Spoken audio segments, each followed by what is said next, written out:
मलाई चाहिँ यो लिची मेरो बुवा आमाले पठाइदिनु भएको। हेलो साथीहरू, गुड मर्निङ। म चाहिँ अब जिम जान आँटेको। हजुरहरू चाहिँ सुतिरहनु भएको छ कि?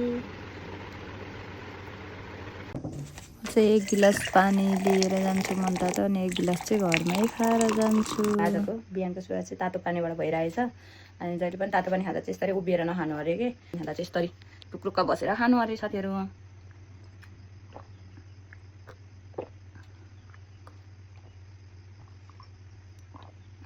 साथीहरू म चाहिँ बिहानै तातो पानी अनि कफी चाहिँ घरमै खाएर जाने गरेको छु। यति राति नै कफी रुच्छ भन्नुहुन्छ होला, तर मलाई चाहिँ रुच्छ साथीहरू।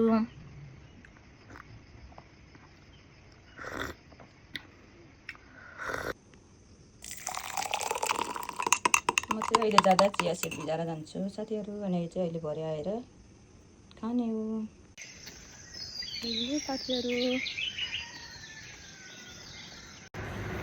साथीहरू। अनि म चाहिँ जिम गर्न जाँदा चाहिँ यस्तो अँध्यारो भइरहेको हुन्छ बिहान जाँदा, अनि आउँदा चाहिँ उज्यालो हुन्छ।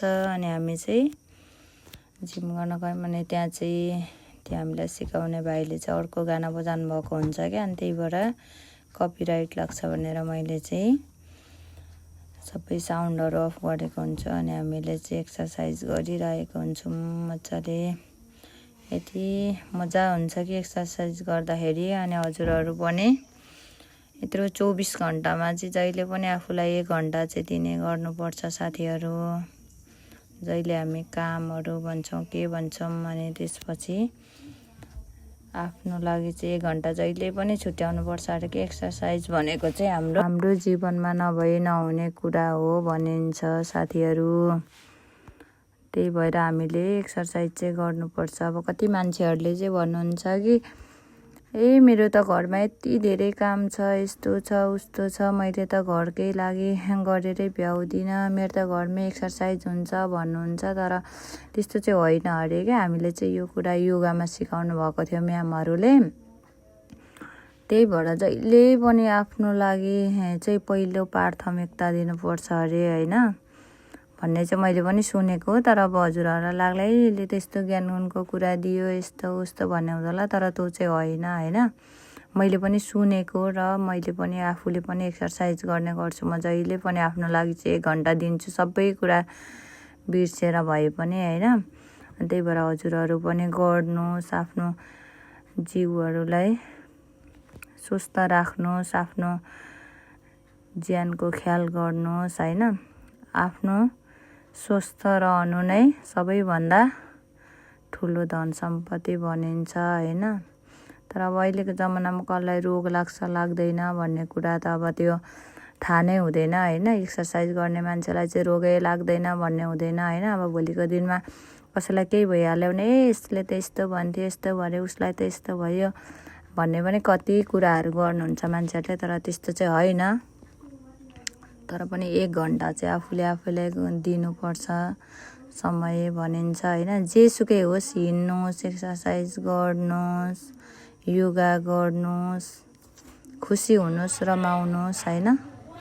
मैले चाहिँ त्यो भन्छु साथीहरू। अनि मैले पनि आफ्नो अनुभव चाहिँ बटुलेको छु कि एक्सर्साइज गर्दा र नगर्दाको शरीर चाहिँ कस्तो हुन्छ भनेर।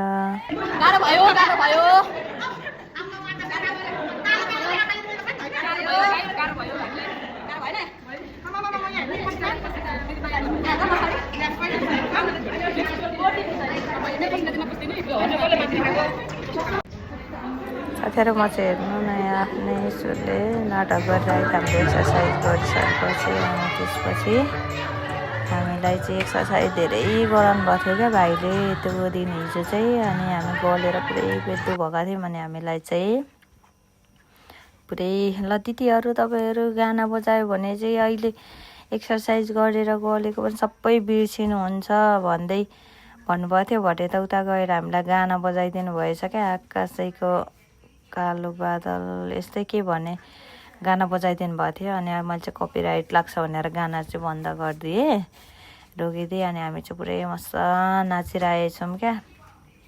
अनि मजा भइरहेछ। अनि साथीहरू सब तानातान गर्दै को अघि पछिको भन्दै अहिलेसम्म जिम गयो भन्दा मजा चाहिँ त्यो दिन भएको थियो क्या। यति धेरै पुरै नाच्न गएको जस्तै भइरहेको थियो हामीलाई चाहिँ। अनि सबजना अगाडि क्यामेरा अगाडि को आउने भन्ने भन्न साथीहरूले चाहिँ डम्बेल पनि देखाउँदै अनि ल कसको ठुलो उयो भन्ने मैले पनि देखाएँ डम्बेल। अनि सबैजना क्यामेरा अगाडि कुद्दै नाच्दै थियो अनि मजा भयो कि।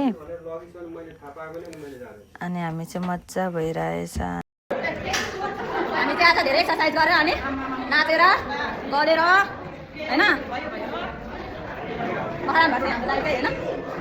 अनि आज हाम्रो सर भाइलाई चाहिँ धन्यवाद थ्याङ्क यू भेरी मच ल गाना बजाइदिएर मजा भयो साथीहरू। अनि हामी चाहिँ बाटोमा निस्केर साथीहरू जिस्किँदै हिँड्दै थियौँ। अनि एकजना दाइले चाहिँ हामीलाई जिस्काउँदै हुन्थ्यो एक्सन भन्दै। अनि हामी पनि जिस्काइदिँदै हिँड्दै थियौँ। अनि त्यहाँ अगाडि चाहिँ एकजना दाइहरूले पुरै खसीहरू काट्नुहुन्छ क्या जहिले। अनि हामीलाई पनि यता देखाइदिनु त बहिनी भन्नुभयो। अनि मैले पनि हुन्छ भनेर देखाइदिएँ। अनि जहिले पनि खसीको मासु दिन चाहिँ सबैजना आउनु होला भन्दै नै हामी साथीहरू।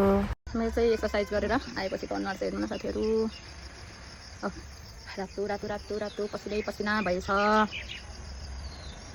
अनि म चाहिँ घर आएर के कामहरू गरिसकेँ के गरेँ। अनि मैले चाहिँ आफ्नो लागि भनेर ब्रेकफास्टहरू बनाएँ। अनि त्यसपछि मैले चाहिँ खाएँ साथीहरू। अनि हजुरहरूलाई पनि भिडियो देखाउँदै हजुरहरू पनि यस्तै खानु होला आफ्नो हेल्थको लागि राम्रो हुन्छ भन्दै हजुरहरूलाई पनि देखाएको मैले। यति खाएपछि 12-1 बजीमा केही खानु पर्दैन साथीहरू। अनि मैले गुलियोको लागि चाहिँ सक्खर हालिदिएको छु साथीहरू। हेर्नु त मेरो ब्रेकफास्ट साथीहरू। हजुरहरूलाई लाग्छ नि म जहिले चाउमिन थुक्पाहरू मात्रै गरेर खान्छु भनेर, तर त्यो चाहिँ होइन कहिलेकाहीँ मात्रै भन्दा पनि प्रायः अब च्यालेन्जहरू गरिन्छ नि त्यस कारणले त खाना परिहाल्छ। अनि आज चाहिँ म यस्तो आज भन्दा प्रायः बिहान मजाले पनि यस्तो हेल्दी खानेकुराहरू खाइरहेको छु साथीहरू। अब यति खाएपछि त के चाहियो र हैन। हजुरहरूले खाएको पनि देखाएको हेर भन्नुहुन्छ होला तर देखाएको छु होइन साथीहरू।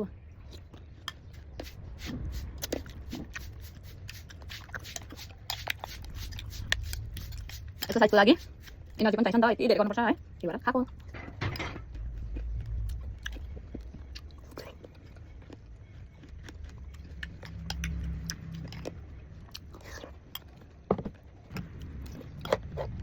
खाँदै बोल्दै गर्छु क्या साथी। तपाईँहरूको एक्सर्साइज गरेर यस्तो पसिनाले भिजेको हुन्छ नि। अन्त चाहिँ मेरो गना नुहायो भने पनि गनाउँछ होइन, नुहाएन भने त झन् त्यस पनि गनाइहाल्छ। त्यो चाहिँ के हुन्छ यसको उपाय चाहिँ भन्नु होला ल साथीहरू। तपाईँहरूको पनि त्यस्तै हुन्छ कि हुँदैन भन्नु होला।